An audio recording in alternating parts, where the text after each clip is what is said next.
이 시간 다같이 말씀을 보시겠습니다. 사무엘하 11장, 오늘 11장 말씀을 보도록 하겠습니다. 사무엘하 11장을 펴놓으시고요, 한 절씩 읽어가면서 말씀을 나누도록 하겠습니다. 제가 곰곰이 생각해 보니까 저는 설교를 시작한 지가 제가 91년도에 신학교를 가가지고 시작했으니까 30년이 좀 넘은 것 같습니다. 고등학교 2학년 때인가 연상교회 있을 때에 설교 대회를 했는데 제가 그때 1등 했습니다. 그래서 학생 헌신 예배 때 제가 설교를 한 적이 있었고, 그 외에는 30년간 설교를 했는데 오늘 본문의 말씀은 처음 설교하는 것 같습니다. 그러니까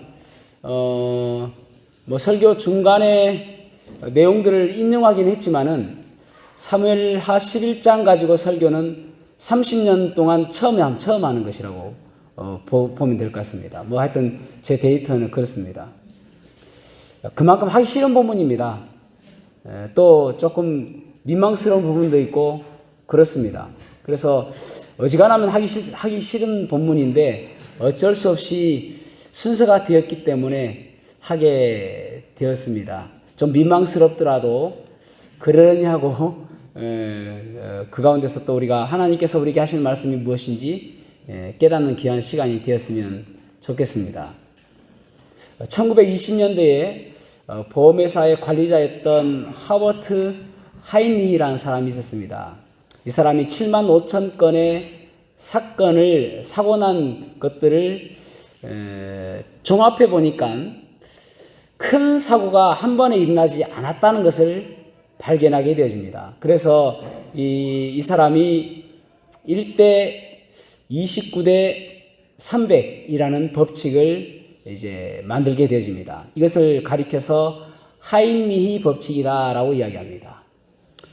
안전 관리하시는 분들은 다 아시는 부분입니다.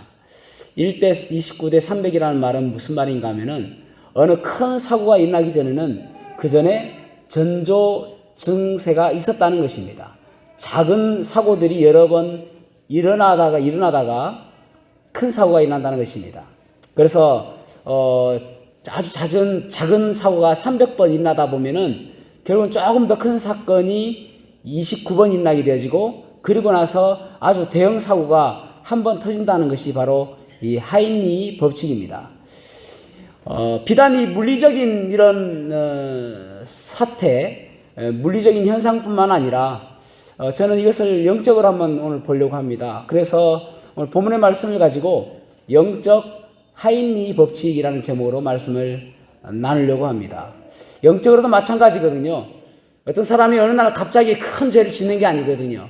어느 순간인가 큰 죄를 범하고 어느 순간인가 하나님께로부터 돌이키고 돌아가고 돌아서고 그리고 범죄한 사람으로 서 있긴 하지만은 갑자기 그렇게 되지 않단 말입니다. 하루하루 기도를 멈췄다든지 예배를 멈췄다든지 또 말씀 읽는 것을 게을리 하다 보면은 어느 순간인가 큰 대형 사고를 칠 수가 있다는 것을 기억하셔야 됩니다.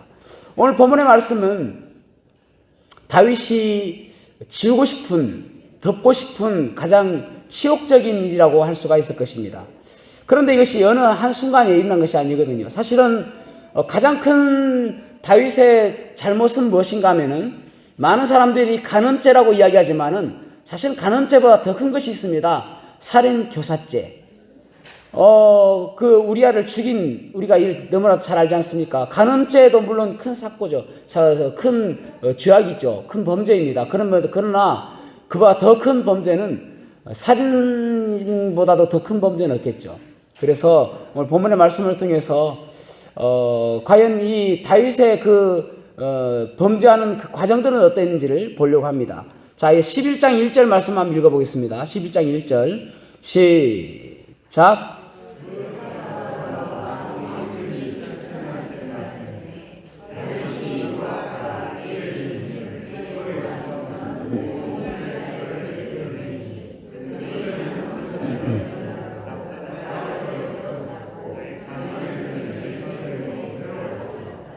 아멘.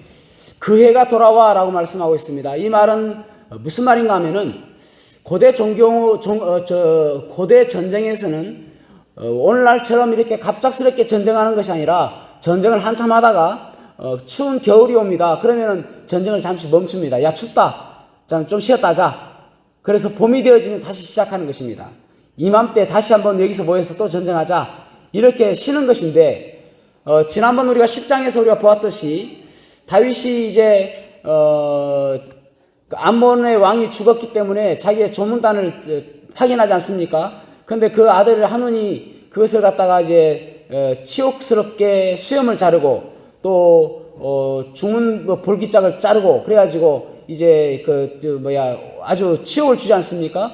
그러므로 전쟁이 나지 않습니까? 그 전쟁이 이어지는 것입니다. 그러니까 그 전쟁을 하다가 이제 다른 나라들은 다 뿔뿔이 흩어지고 이제 겨울이 왔으니까 전쟁을 더 이상 안 하는 거예요. 그래서 흩어지고 다시 그 해가 돌아왔다는 말은 전쟁할 때가 다시 되었단 말입니다. 그래서 잠시 휴전이었던 그 전쟁을 봄이 왔기 때문에 다시 암몬과 전쟁하는 그때란 말입니다. 그때 다시 전쟁을 할 때 그때를 이야기하는 것이거든요. 여러분 이 뜻밖의 보면은 다윗은 지금 이제 아주 한간 때에 접어들었습니다. 왜냐하면은 그만큼 전쟁에서 많이 승리하고 최고점의 권력에 도달한 것입니다. 그래서 더 이상 이 암몬과의 전쟁에서는 나가지 않습니다. 여러분 우리가 어떨 때에서 어떻게 생각하면은 우리가 가장 높은 위치 갔을 때, 가장 좋을 때, 가장 잘 나갈 때, 가장 내 계획대로 잘 되어질 때에 그때 조심해야 된단 말입니다. 어쩌면 이 권력이 없었다면은 다윗이 지금 승리하지 않고 또 아주 고달픈 인생길을 가고 있다면은 이런 범죄를 하지 않게 되어지거든요. 그런데 그가 잘 나가고 승리하였기 때문에 여러분 사람이 있지 않습니까? 돈이 있고 그리고 시간이 남고 할 일이 없었을 때 뭘 하는지 아십니까? 죄를 짓습니다. 그런데 돈 없고 할 일이 많고 시간이 없을 때 뭐 하는지 아십니까? 열심히 일합니다. 그러니까 다윗이 가장 하나님께 쓰임받았을 때는 언젠가 하면은 목동이었을 때에 아무것도 없었을 때에 단지 그의 손에 물맷돌 몇 개밖에 없었을 때에 그때 가장 하나님께서 위대하게 쓰신 거거든요. 골리앗을 무너뜨린 거잖아요. 그런데 지금 승리하고 있을 때 한참 잘 나갈 때 전성기라고 할 때 모든 전쟁에서 승리할 때에 그때에 나태해지니까 결국은 사탄이 삐집고 들어오게 되는 것을 보게 되집니다. 여러분 사람이 가장 나쁜 것이 무엇이냐면은 자기의 권력의 힘으로 무엇인가 다른 사람들에게 자기의 권력의 힘으로 무언가 할 때에 그때 가장 나쁜 겁니다. 그래서 하나님께서 이스라엘 백성들에게 계속적으로 하신 이야기가 무엇이냐면은 고아와 과부들을 돌보라고 하잖아요. 과부들을 그 사람들 불쌍히 여기라고 이야기하지 않습니까? 구약에서 계속 그 이야기예요. 그런데 하나님께서 책망하신 것이 무엇이냐면은 너희들이 고아와 과부를 돌보지 않았다 이야기하지 않습니까? 그러니까 내가 힘이 있을 때 돌봐야 될 그 하나님께서 주신 그 힘으로 뭔가 하나님의 일들을 해야 되는데 그것을 나를 위해서 쓰게 된단 말입니다. 그러니까 결국은 범죄하게 되는 것이죠. 자, 2절 말씀 보십시오. 2절 읽어보겠습니다. 시작.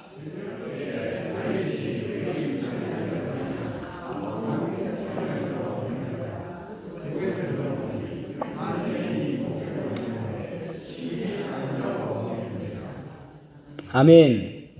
첫 번째 우리가 봐야 될 것은 무엇이냐면은 죄악은 결코 혼자 스스로 멈추지 않는다는 것입니다.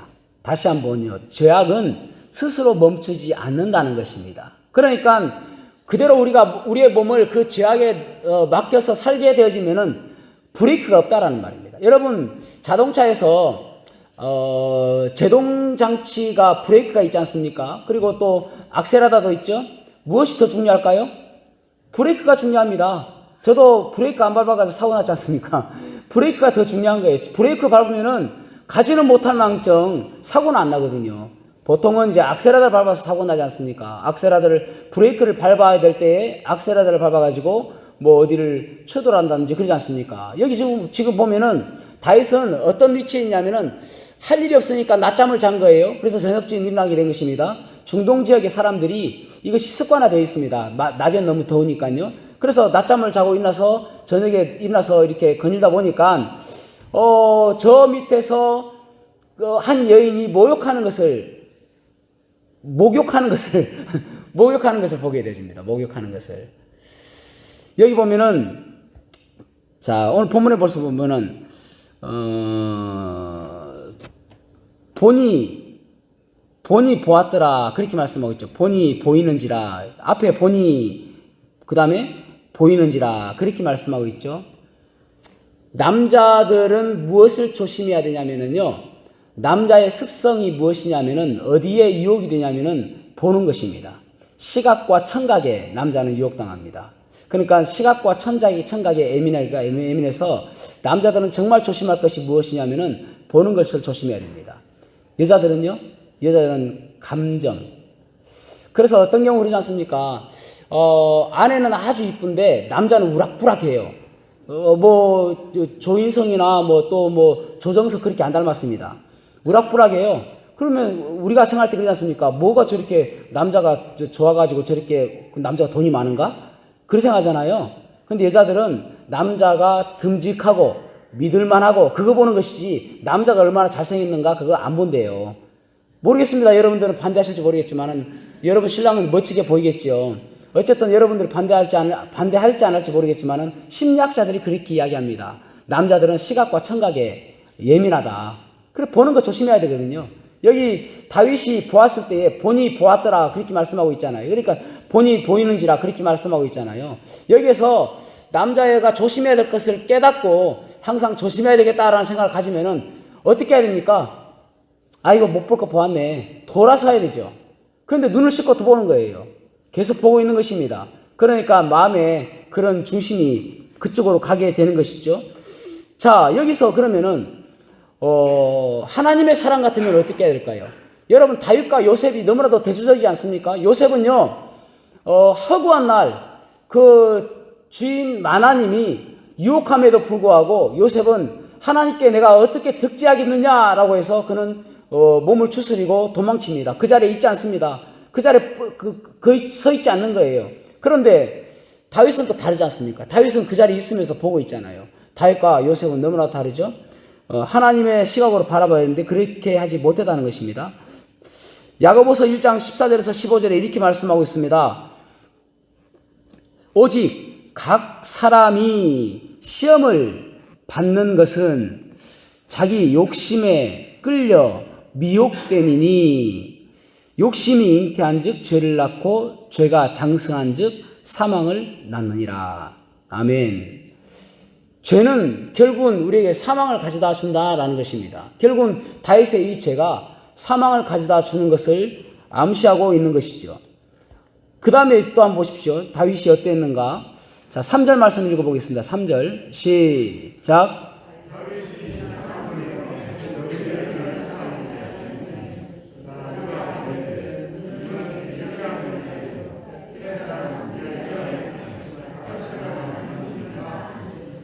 아멘.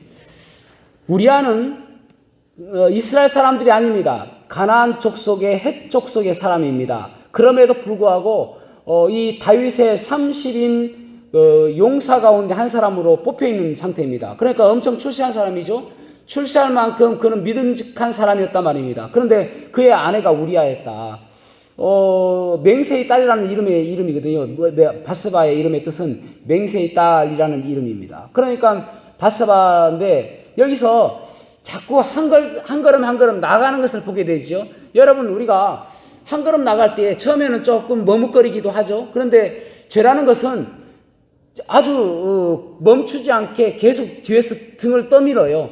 그래서 죄의 집착력이 얼마나 대단한지 모릅니다. 그러니까 이게 잘못된 길이다 싶을 때 멈춰야 되는 거예요. 그렇지 않으면은 계속 더 발전하게 되집니다. 여러분 어렸을 때에 거머리 쏘여 보셨습니까? 요즘 애들이야 거머리가 뭔지 모를 텐데 제가 어렸을 때에 논바닥에 이렇게 이제 모를 심을 때라든지 그럴 때 발을 담그면은 따끔합니다. 보면은 시커먼 게 하나 붙어 있죠. 모양은 해삼의 새끼처럼 조그만하게 보이죠.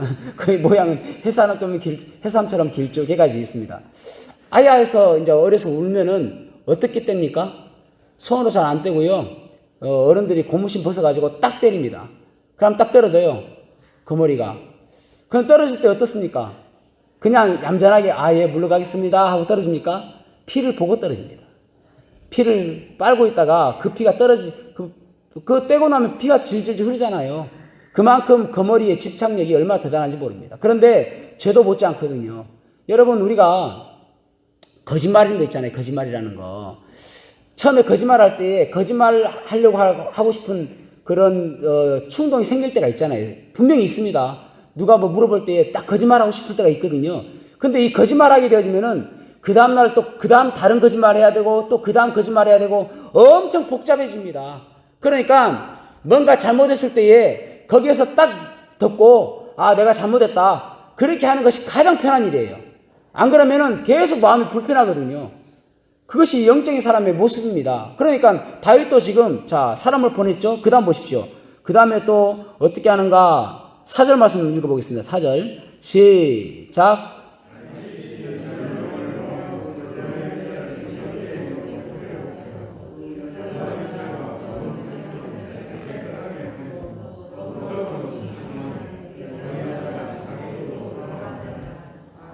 아멘. 이제는 여기 또 전령을 보냅니다.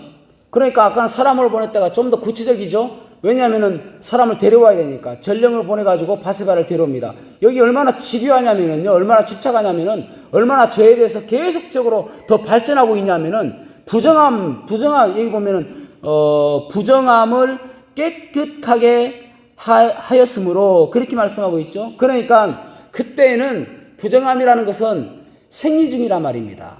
그러니까 그 생리가 끝났을 때까지 기다리고 나서 끝나고 나서 동침하였다는 말입니다. 참 이런 것들이 말하기가 참 거북스러운 부분인데 어쨌든 그래요. 그래서 제가 계속적으로 발전하는 것을 보게 되어지는 것이죠. 그러니까 이것이 무엇으로 인해서 발전합니까? 전령을 보내고 하는 것들은 왕이라는 권력 때문에, 왕이라는 권위 때문에 그렇게 하고 있는 것을 보게 되죠. 자, 그러면서 5절 말씀 보겠습니다. 5절 시작.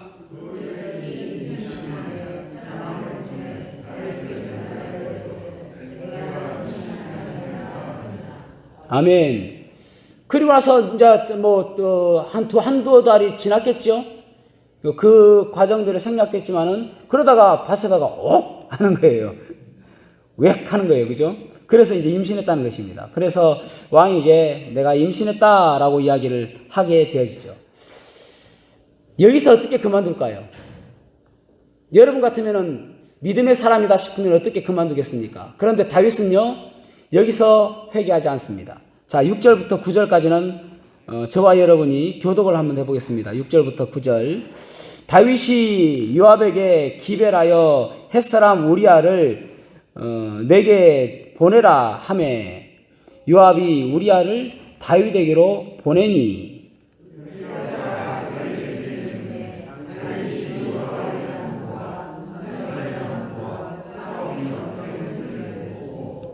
아니 전쟁 중에 있어요. 그래서 장군 중에 하나인 장수 중에 하나인 우리아를 데려왔습니다. 전쟁 중에 있는 우리아를 데려온 것도 미친 짓이지만은 웃기지 않습니까? 와가지고 이제 우리아를 만났는데 다윗이 그에게 요압은 어떻게 잘 지내냐? 그리고 우리 이스라엘 군사들은 잘 지내느냐? 어떻게 싸우고 있느냐? 이거 물어보는 거예요. 아니 전쟁이 끝난 것도 아니고 전쟁 중인데 지금 그 군사 가운데 하나를 아주 용맹한 군사 중에 하나를 불러가지고 지금 이렇게 물어보고 있는 거예요. 얼마나 웃깁니까? 그러면서 8절에 그가 또 우리아에게 이르되 내 집으로 내려가서 발을 씻으라. 발을 씻으라는 은유적 표현입니다. 그러니까 내 아내와 잠자리를 해라 이런 말이거든요. 발을 씻으라 하니 우리아가 왕궁에서 나가매 왕의 음식물이 뒤따라 가니라. 여기 보십시오. 룸서비스까지 해줘요. 아니, 집에 가라. 그래서 이제 룸서비스로 음식 같은 거 갖다 주고. 아니, 지금 희한하게 하죠, 다윗이. 자, 9절 말씀 시작.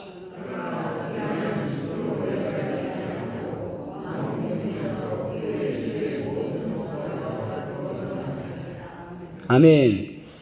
다윗의 생각과는, 다윗의 계책과는, 다윗의 계략과는 다르게 우리아가 그의 집으로 가지 않습니다. 그의 집으로 가서 바세바와 동침하면은 그러면은 그 아기가 바세바의 우리아의 아기라고 우기면 되는데 그런 계획이 숲으로 돌아간 것을 보게 되어집니다. 이 얼마나 비열합니까?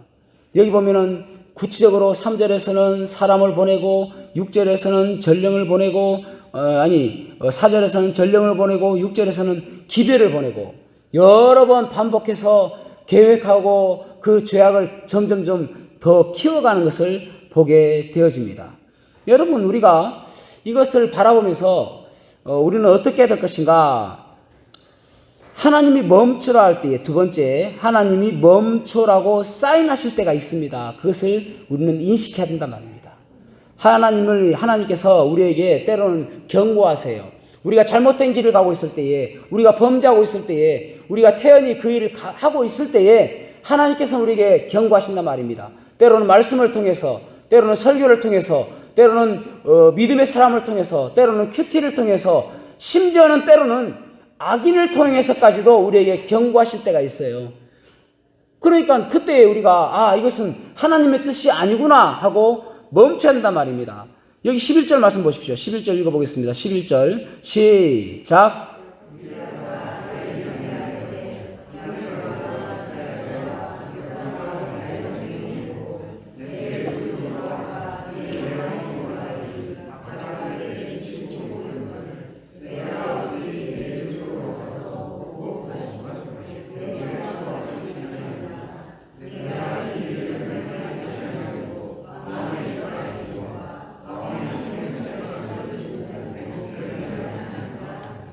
아멘. 여기 우리야 보십시오. 정말 이해가 되지 않을 정도로 경건함을 보지 않습니까? 여기 보면은 언약궤가 지금 그 야영 중에 있고, 지금 전쟁터에 있고, 이스라엘이 그 가운데 있고, 그리고 또 유다가 그곳에 있다. 그렇게 이야기하지 않습니까? 그러니까 지금 언약궤가 있다라는 그 말을 통해서 이 하나님의 임재를 이야기하는 것이거든요. 지금 하나님께서는 우리를 위해서 열심히 싸우시는데 내가 어떻게 내 아내와 동침하겠습니까? 내가 어떻게 하룻밤을 그렇게 편안하게 잘 수가 있겠습니까? 왕이시여 나는 그렇게 할 수 없습니다라고 이야기하는 거예요. 여러분, 우리아의 이름의 뜻은 무엇인지 아십니까? 하나님은 빛이시다라는 뜻입니다. 하나님은 빛이시다. 그러니까 우리아를 보면서 여러분 보통 우리들도 사람 이름 딱 하면은 이 사람은 어떤 이름의 뜻이겠구나 알지 않습니까? 보통 우리 아이는 하민이 아닙니까? 하민이면은 하나님의 백성이다 알지 않습니까? 마찬가지로 우리아 하면은 이 다윗은 당연히 하나님은 빛이시다라고 알고 있는 거예요. 히브리식 이름이니까. 그러면은 이 우리아는 하나님의 빛인데 내 어둠을 밝혀주고 있구나. 지금 나의 잘못을 이야기해주고 있구나. 그리고 이 사람이 경건을 통해서 언약궤가 지금 야영 중에 있고 이스라엘이 그곳에 있고 유다가 그곳에 있고 이런 이야기를 바라보면서 하나님은 열심히 싸우시는데 내가 이렇게 할 수가 없겠구나. 바로 회개해야 되죠. 이것이 바로 하나님께서 경고하시는 거거든요. 우리아를 통해서 경고하시고 또 이 우리아의 고백을 통해서 경고하시고 이때에 다윗은 멈춰야만 되는 것입니다. 그러면은 간음죄로 끝나는 것이잖아요. 그런데도 불구하고 더 계획을 세우고 더 앞서가는 거잖아요. 이런 모습들이 되어서는 안 되는 것입니다. 우리는 날마다 걸어가면서 우리의 발걸음이 지금 잘 가고 있는 것도 생각해 봐야 되겠고 내가 혹시 잘못 가고 있다면 여러분 침례요한이 처음에 왔을 때 그가 이야기했던 그 메시지가 무엇이었습니까? 회개하라 천국이 가까웠느니라거든요. 주님께서 뭐라고 이야기하십니까? 회개하라 천국이 가까웠느니라거든요. 구약 성경의 전체적인 메시지가 무엇이냐면은 회개하랍니다. 회개하라 돌이켜라 뉘우쳐라 하나님께로 돌아서라거든요. 그리고 신약의 전체적인 메시지가 무엇입니까? 천국이 가까웠느니랍니다. 천국이 가까웠다는 말은 무슨 말이냐면은 주의 왕국이 가까웠다.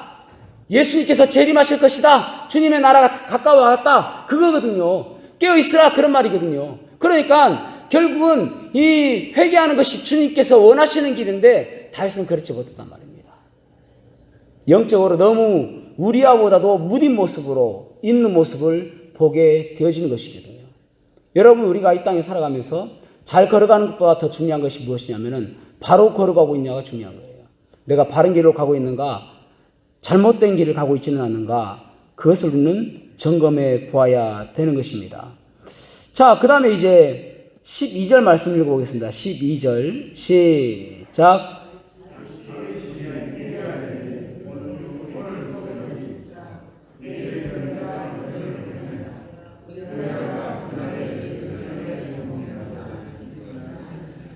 아멘. 이제 오늘 있다가 내일 이제 떠나라 해가지고요. 이제 14절부터 16절에 보면은 아침이 되었을 때에 우리아에게 한 편지를 보내서 요압에게 보냅니다. 그리고 요압에게는 그 편지는 어떤 내용이 있냐면은 우리아를 최전방에 보내어서 그래서 그것에서 죽게 하라라고 이야기합니다. 여기서 요압도 마찬가지죠. 다윗의 잘못된 행동에 대해서 요압이 책망하고 그렇게 하지 말라고 해야 되는데 요압도 똑같이 동조합니다. 결국은 우리아가 죽게 되어지죠. 그러면서 27절인가요? 마지막 절. 자, 27절 말씀 읽어보겠습니다. 27절 시작.